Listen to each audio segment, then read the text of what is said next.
And hello, everybody. We'll go ahead and start.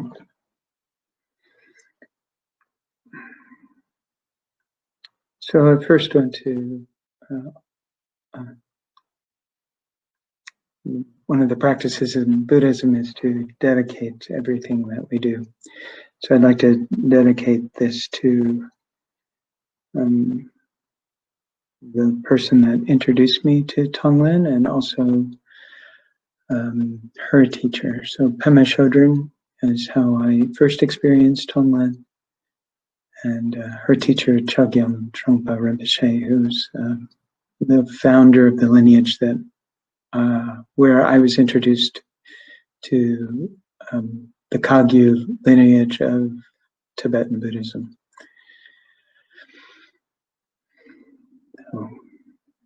So, dedicating this practice to them. If you would like to take a few minutes right now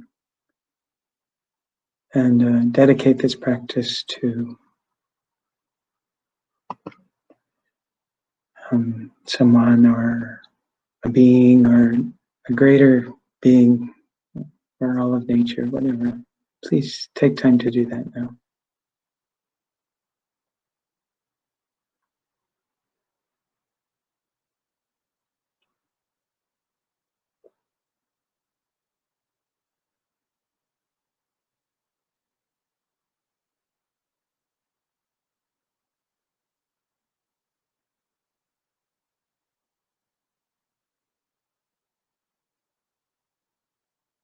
I'll explain a little bit about Tonglen. Before I do that, I want to make sure that everyone understands it.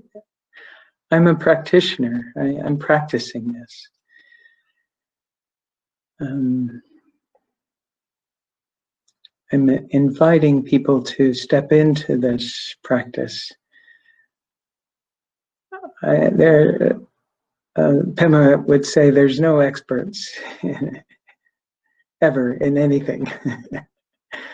That we're always practicing. So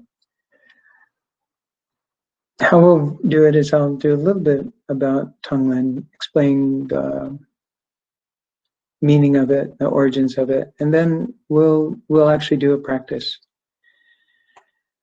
And then at the end, I will try to create this environment, this moderated environment, where you can step in. I'll invite you to come in and stand in line in the moderator environment. And if you want to ask a question or you'd like to share something about your experience, if we could save that for something that is really burning, like a fire in your belly that you cannot help yourself but to stand in line.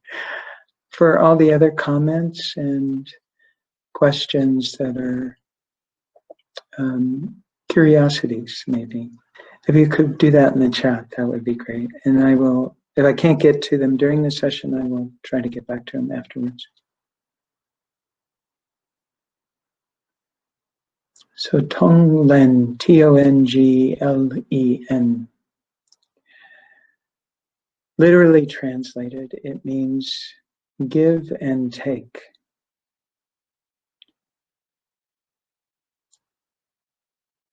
And yet the practice is actually taking and giving.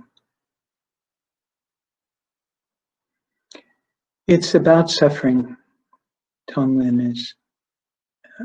It's about an invitation into suffering, of stepping into the fire.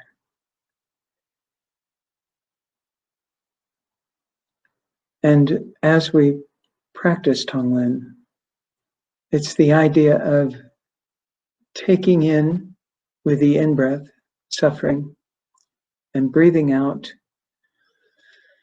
whatever arises to meet that suffering.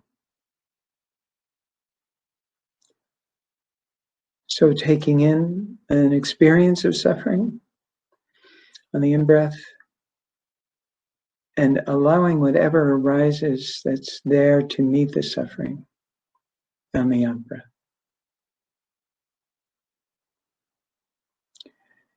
in this practice, there's no idea. We cannot ever assume what someone else is suffering or the cause of their suffering. We can, though, know the origin or the cause of our own suffering. So that's where we'll begin the practice. Something very similar to what we did in the morning set today. We'll do a very brief scan, first of our body, and then of our whole being, and notice where there's an experience of suffering. An experience of absence of ease or contraction,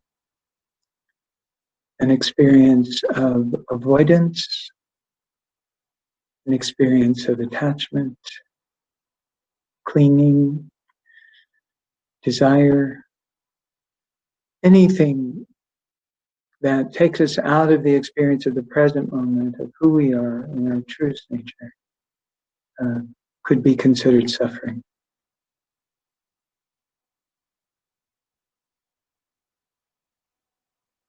And when we do that for ourselves, we actually allow ourselves to fully experience the suffering. We breathe it in. We allow it to be present in our experience, our woundings, our harms, without any judgment. We are just letting it be present. And on the out breath for ourselves, we give space around it. It's like soaking a hard knot in a thick rope. It's been pulled so tight that it's impossible to get loose unless you soak it in warm or hot water or hot oil for a very long time, so that the fibers begin to relax and loosen. So when we work with our own suffering, that's how we'll practice. We want to breathe it in and then soak it in this warmth, this warm water, loosen up the knot, give it space to untangle itself without any expectation of what that might look like, with no promise of success, with just the allowing of the knot or the suffering to be there. So let's do that first, and then we will move into the next part of the Tonglen. This taking in of suffering and giving away something that arises to meet the suffering. So find your seat. If you were there this morning, you know what that means. Find a powerful, a strong mountain seat. You can be anywhere, as long as you feel grounded to the earth and like a mountain reaching towards the sky. So you have these two directions of groundedness and levity. So there's space in the center of your being for openness and breathing. And as long as you can hear me, I suggest you move the screen away, so it's not right there in front of you. So what's in front of you is either eyes closed or whatever you see if you meditate with eyes open. So take a few minutes right now to find that seat, that mountain seat, and adjust so that there's comfort, ease of being, but not laxity. There's alertness in the body and our powerful mountain seat. In this practice, it might be helpful to use the grounding or the earth mudra, or a version of it where you put your palms on your thighs, just above your knees. So palms down, not up.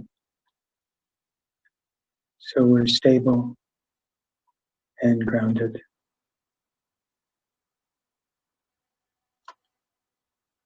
And then attend to the breath slightly. Just become aware of your breathing.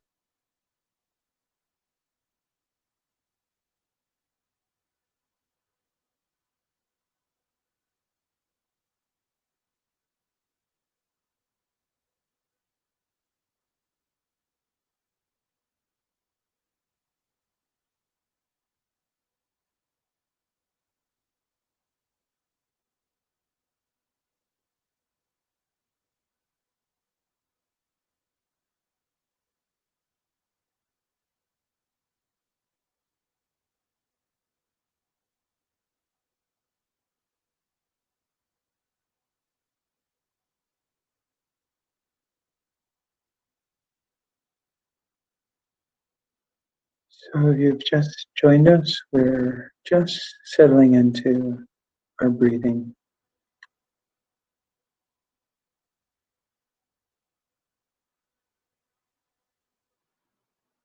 Letting the breath be what it is.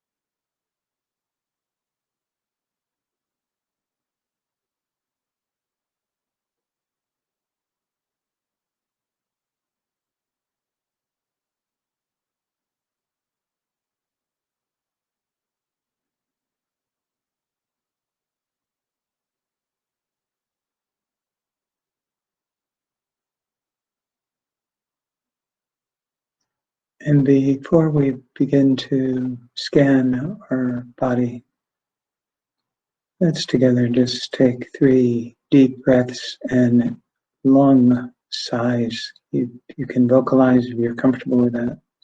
Please do that. So deep breath, filling all the way up the full capacity of your lungs.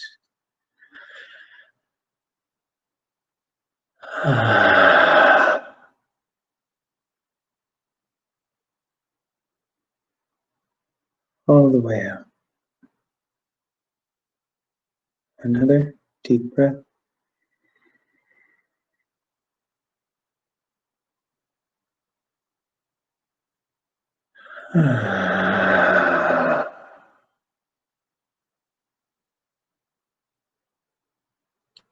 And one more.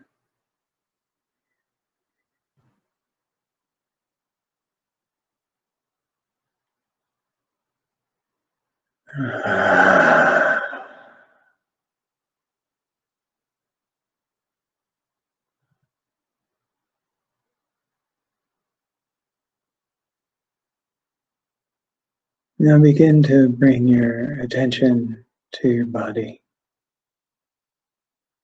You can start wherever you'd like, wherever you're drawn to.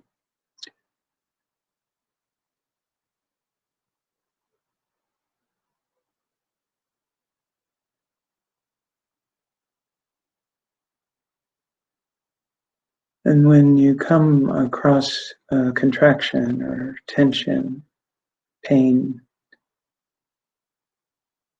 or something else of that nature,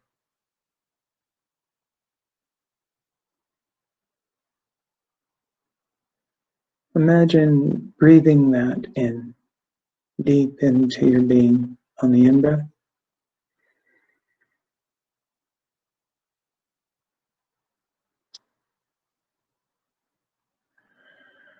And breathing out towards it with ease, or relaxation, or space, whatever seems appropriate.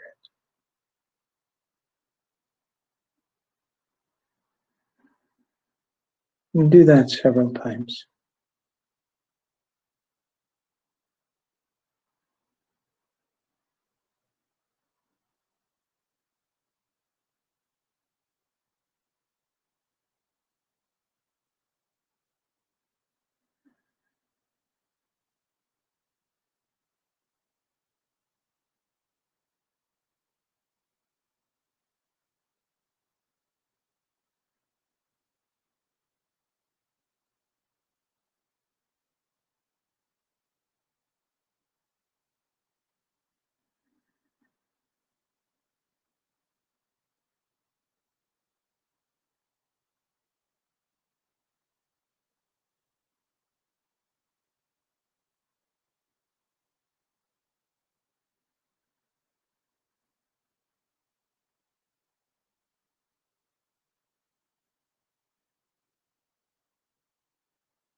Breathing in the attachment or contraction,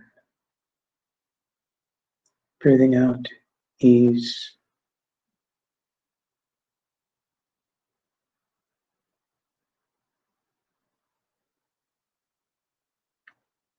taking in and giving away.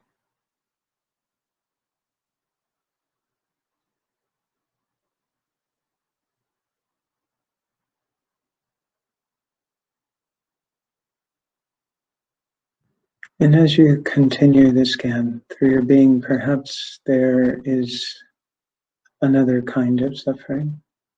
Perhaps it remains physical, psychic, or emotional, soul suffering.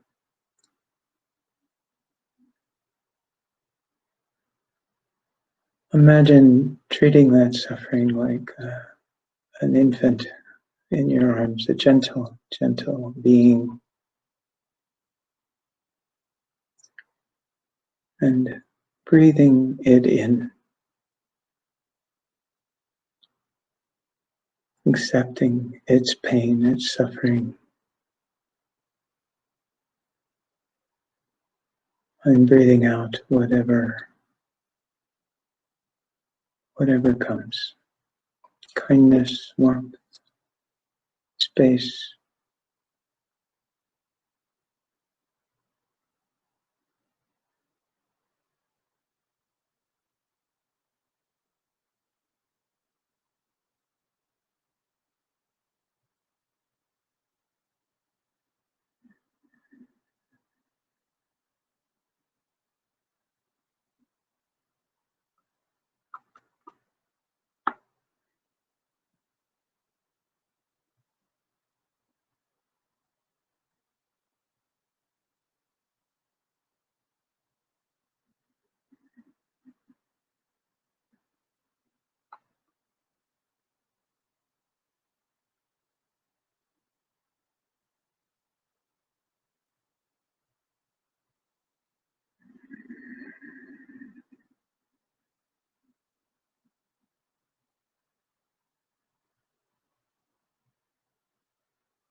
Perhaps another experience arises.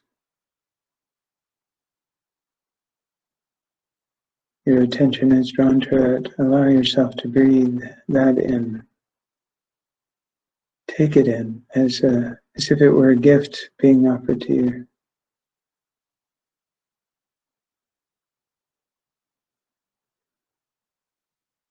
And let your body metabolize it, consume it, transform it, and give back.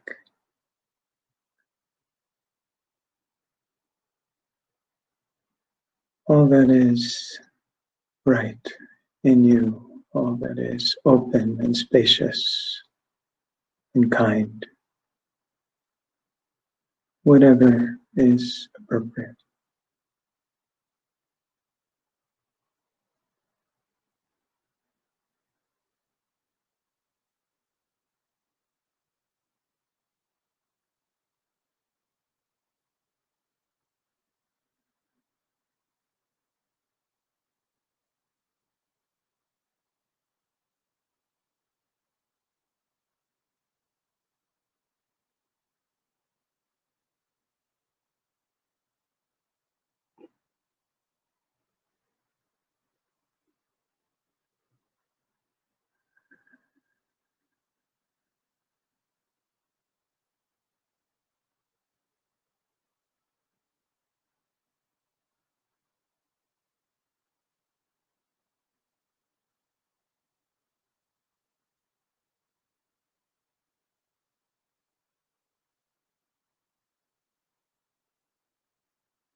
And if it's comfortable, if it's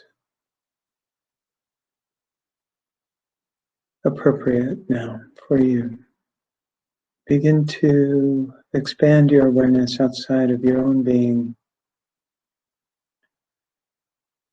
to the world around you. Maybe it's just within the room that you're in,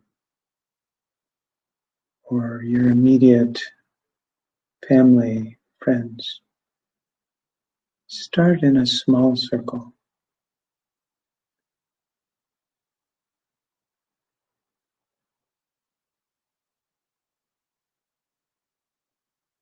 And the loving heart, the true nature of our humanness, will see where there's suffering.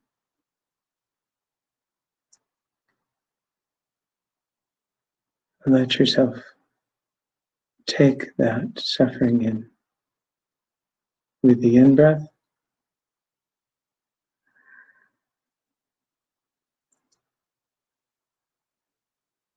metabolize it, consume it, transform it, and give back whatever arises in that.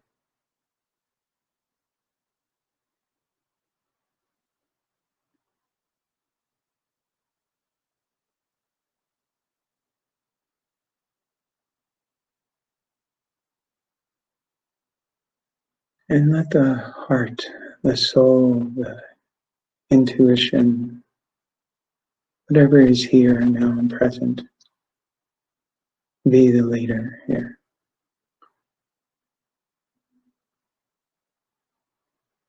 Let the mind rest in this. Don't think about it too much. Just trust the first impulse to give back.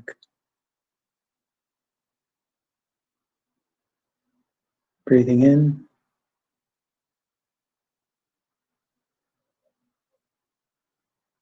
consuming, metabolizing, transforming,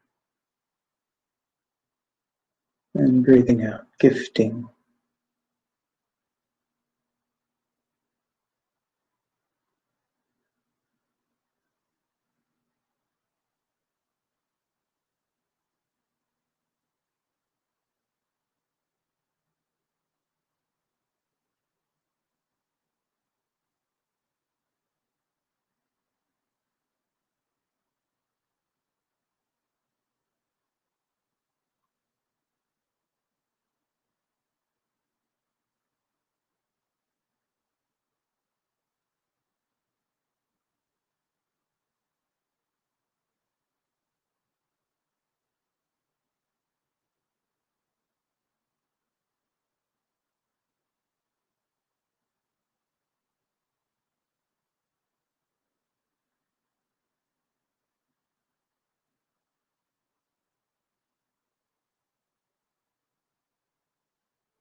Perhaps in the context of our retreat, there's a wound that you have inflicted. It has caused suffering.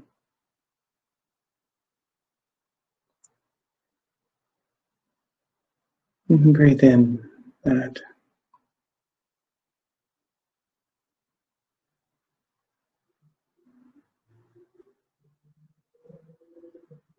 And give back.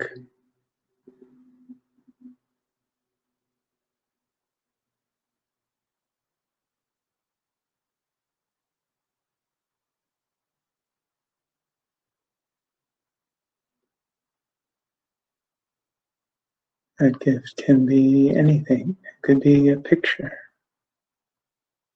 Be as simple as a piece of fruit or deep as emptiness.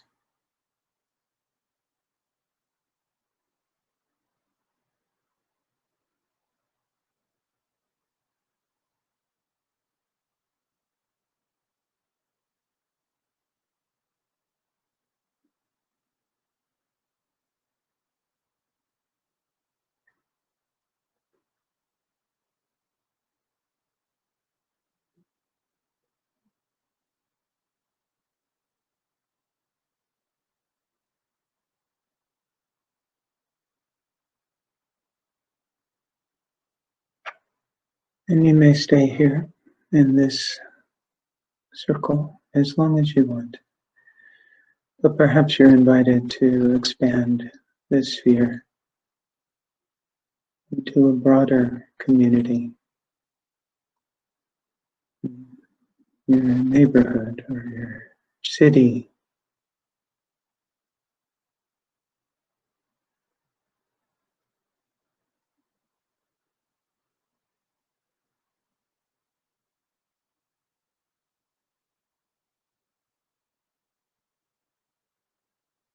And in the context of the retreat, perhaps people of color, the diminished,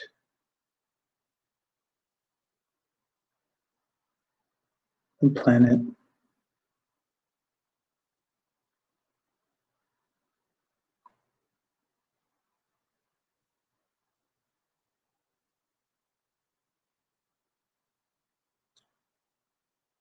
Whatever draws your attention is where you can be.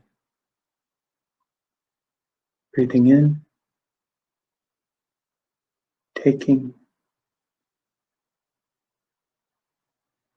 and giving away.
Over the next few breaths, begin to bring that circle back in,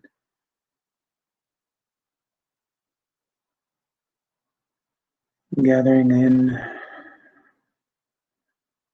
anywhere you see suffering, and giving away, leaving behind the gifts of space and kindness, whatever is appropriate.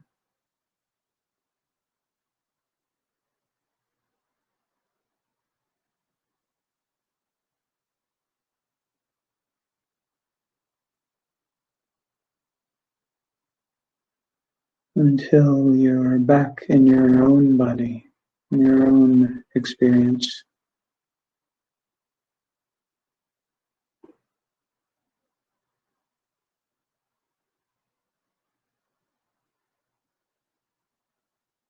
Tending to that.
And now begin to breathe in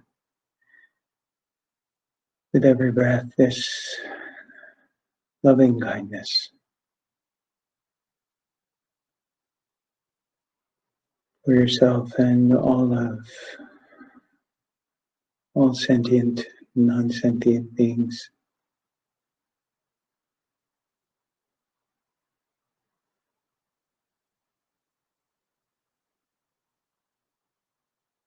In and out.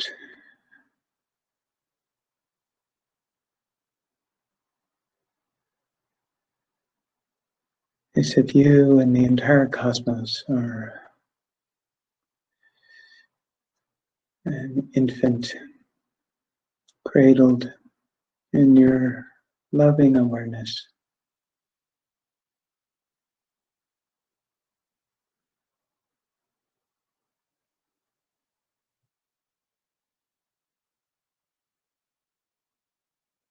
With each in-breath and out-breath,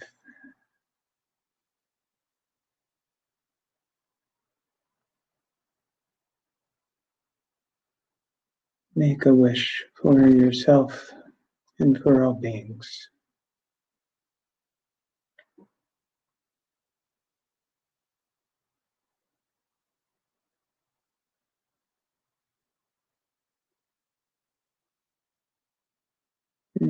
Perhaps a format like, may all beings experience,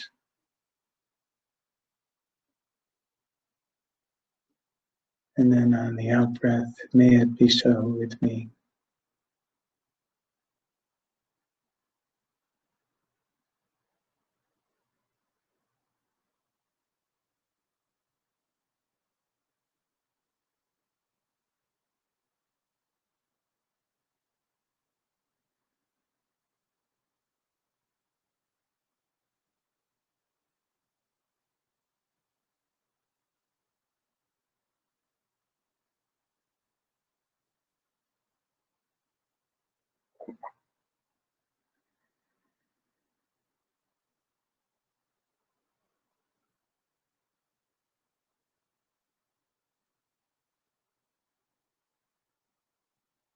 And then gently Begin to bring your awareness into the space that you're in through your senses, your sense of touch and hearing, smelling, and lastly, seeing.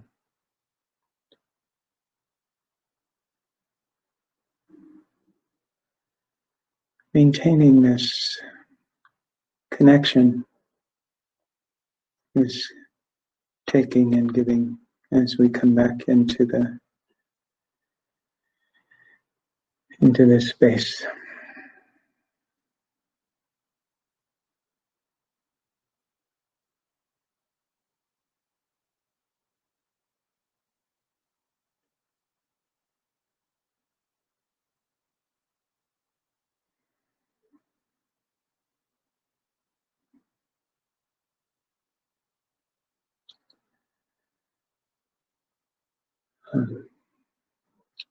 Thank you for joining in that practice.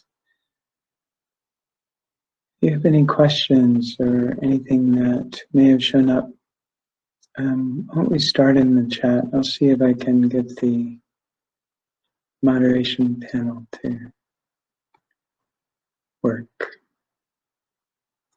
And so if you have that on your screen and you'd like to join, we'll take it in a line.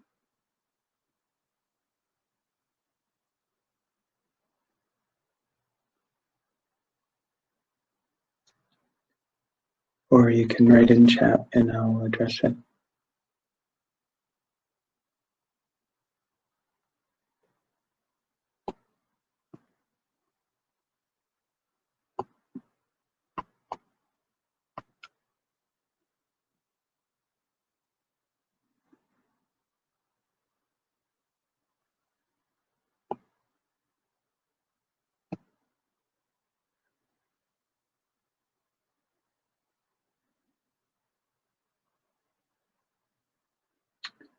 So this practice can be done without setting a time or setting aside time. It can be done throughout the day.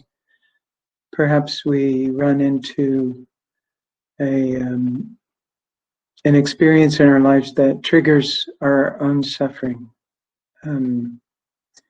reminds us of our own trauma. The tendency to go into our thinking about that and to look for a reason and try to resolve it. There's a possibility to just let that experience happen without moving towards or away from it, breathing it in, and then giving back what seems appropriate.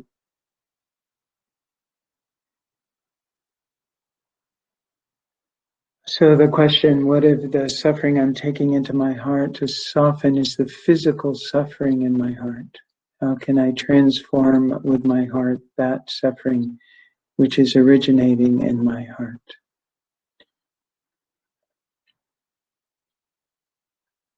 So if you can experience this right now, Stephen, if there's that pain, and just see what happens when you bring your attention to it. And allow yourself to experience it on the in-breath without any location at all, just the experience of the pain. And then be open to whatever might arise on the out-breath. Perhaps there's pain in my heart. Perhaps it's an image of something. Perhaps it's a feeling. There's no wrong gift in this practice.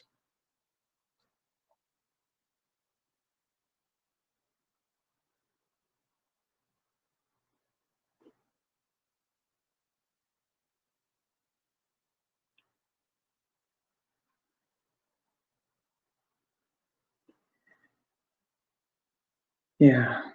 So there's a experience, and I hear you in your chats.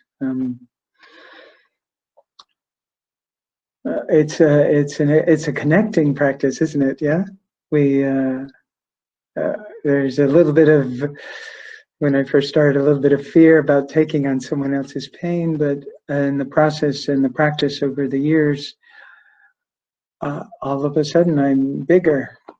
I have more space, and I'm more connected and more in relationship with not only myself, the people around me, but I'm more available for the cosmos and all that's happening.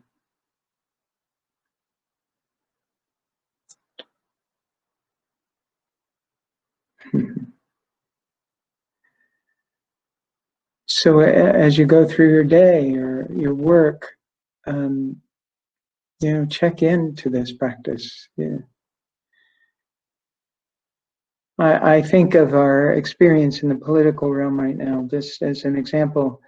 We see something, we see these people who are experiencing anger and fear and hate and loss, sense of loss, fearing that they're going to lose everything because this change that's coming.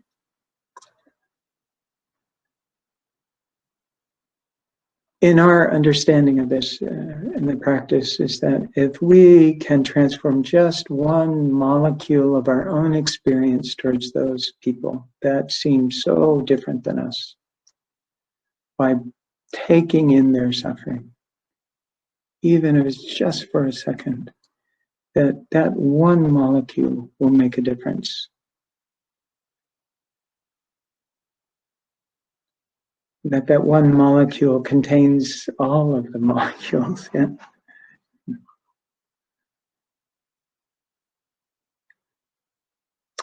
When breathing and suffering and holding it, you mentioned words similar to digesting it. I can't recall your exact words. How does that look for you? Yeah. It's like eating something. That's what my sense of it is. As I breathe it in, I'm masticulated. Is that the right term? I chew it up and I swallow it and I put it in my metabolic center and I let it cook, and just like food. And that transforms into this amazing body and our nervous system and all these capacities. Yeah, it's the same thing with this taking in this food and dissolving it and filtering out, metabolizing and giving back the essence to whatever that might be. Joy, kindness.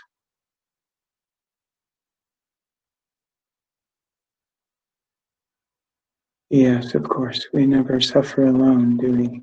It's from this perspective in Buddhism, and the Bodhisattva practice is as long as there's suffering, there'll be suffering.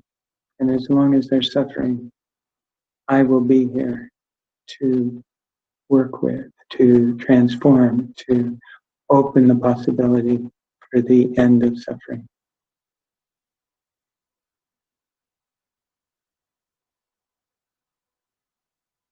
Thank you, Donald.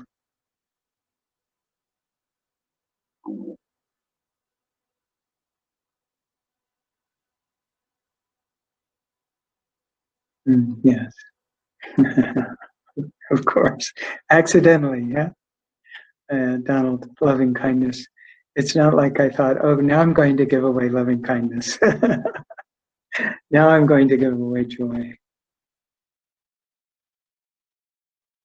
I think of my friends who are in deep grief right now. And I can take that in. And my experience of that is different. I then grieve deeply with them. I allow myself to grieve. I take in that grief and even take on that grief and give back the space to grieve unconditionally, to grieve. This is a teaching for me from Ned Abendroth. Space, giving space to grieve.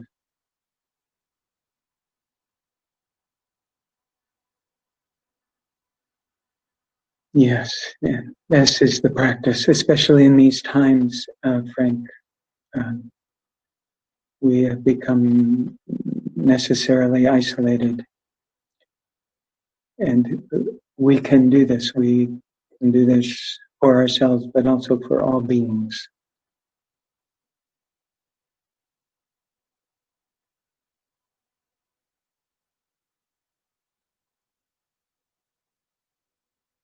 Yes, yes, Victor. Uh-huh.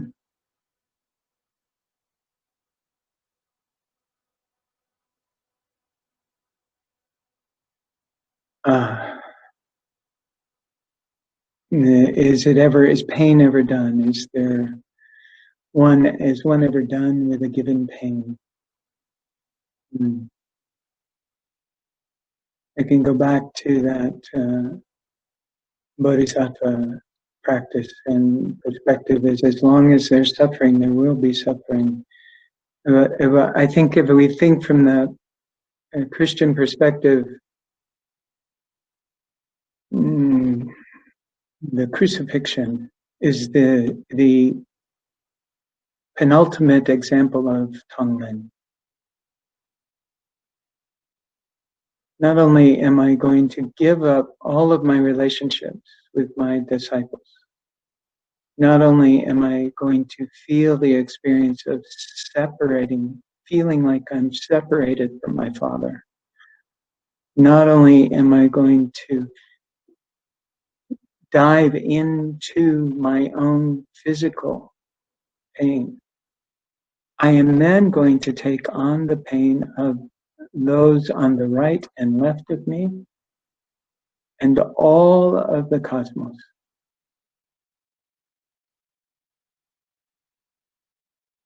And this person, this being, this man, sets the example for Tonglen.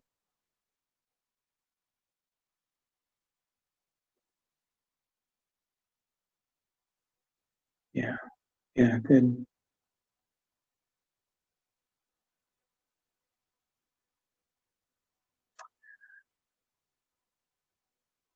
It is done, it is finished. Perhaps in a moment, there's an experience of, and yet here we still are. We are still suffering, aren't we? And so it's not quite done yet.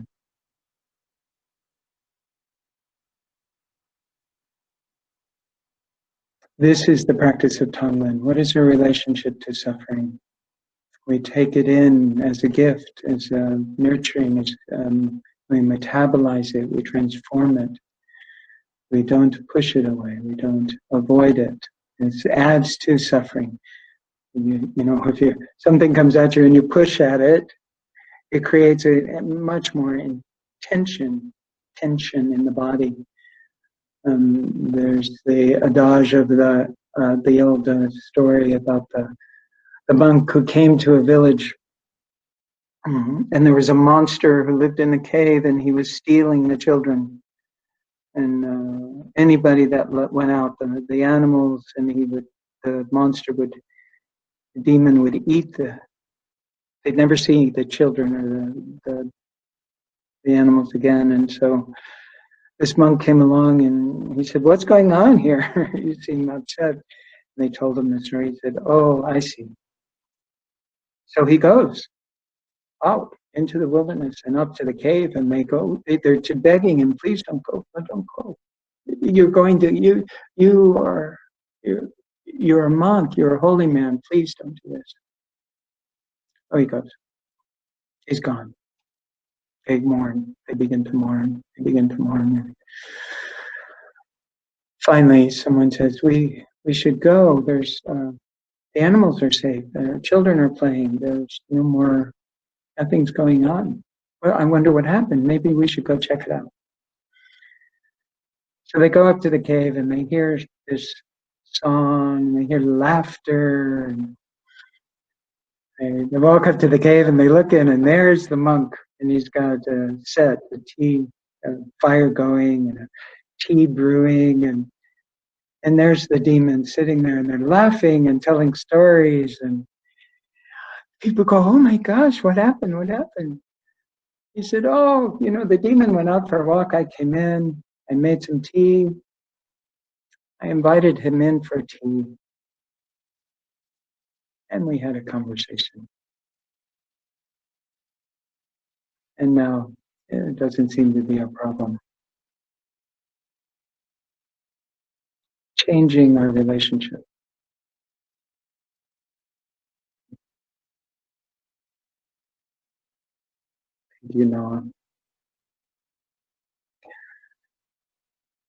So we have one more minute. Is there any last questions or observations?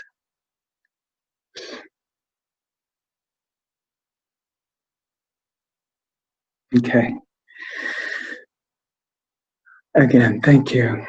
Thank you so much for allowing this practice to live in this community. And please don't hesitate to reach out to me if you have questions or ideas. You can get my email from Brad. I also have a website called gratefulroadwarrior.org, gratefulroadwarrior.org. And now we have another session to go to. So have a wonderful afternoon and many blessings.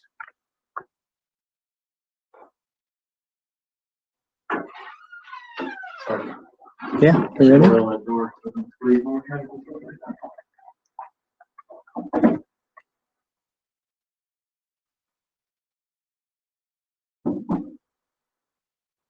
Are you clear?